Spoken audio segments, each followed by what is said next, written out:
Okay. Love this question. Yeah.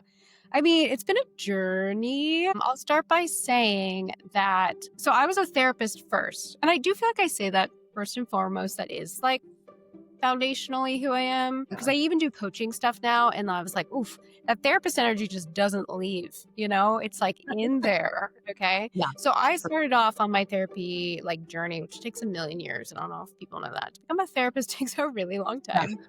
Yeah. So I was on that path for a long time. And then I'd always been interested in things like astrology and magic and just kind of the nonlinear invisible realms, right? And then it wasn't until actually it was my Saturn return. I did know it was my Saturn return, but I was not like this, like I was definitely not a professional astrologer at that time. Anyway, long story short, I do tell the story, but I was at my friend's birthday party and her mom was reading charts for fun.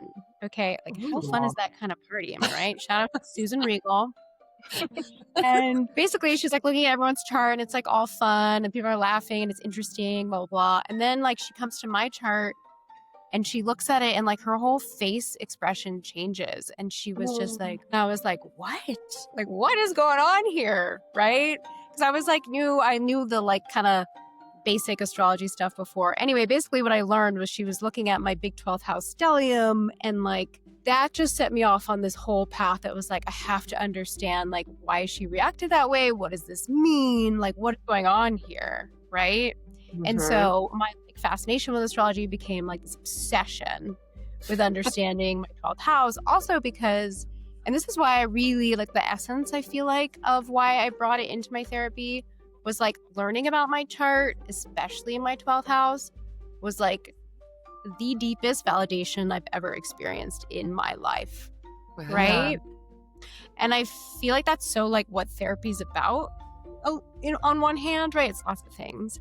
But I felt so seen, and I feel like it made me understand like why I am the way I am, if that makes sense. So anyway, I'm dragging this out. But basically that was my like true, like, holy moly, this is like so deep and so helpful. And then I'm already in this like world of healing and like learning about ourselves and trying to grow. And I was like, if this is so helpful for me, like, how am I not bringing this in? Anyway, it was a long road because I was quite young then, so it's been a journey. And I was still just doing the regular therapy thing, which I still also do.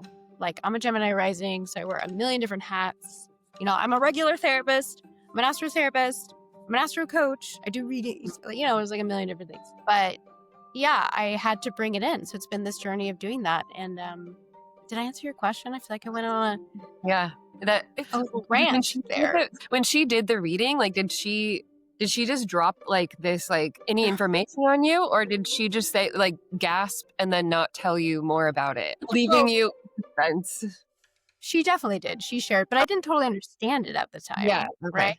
Yeah. I mean, also the art of like translating to somebody who doesn't know is big, and also maybe I wasn't fully ready to receive all those things. Like, I think that's another thing with astrology is like you take in the energy about yourself when it's like the right moment, Yeah. Which is also a therapy skill. Like you can't just like tell clients like, this is what's going on with you, right? They a little bit have to like come to that themselves, So she's amazing. She totally changed my life. So again, shout out to her.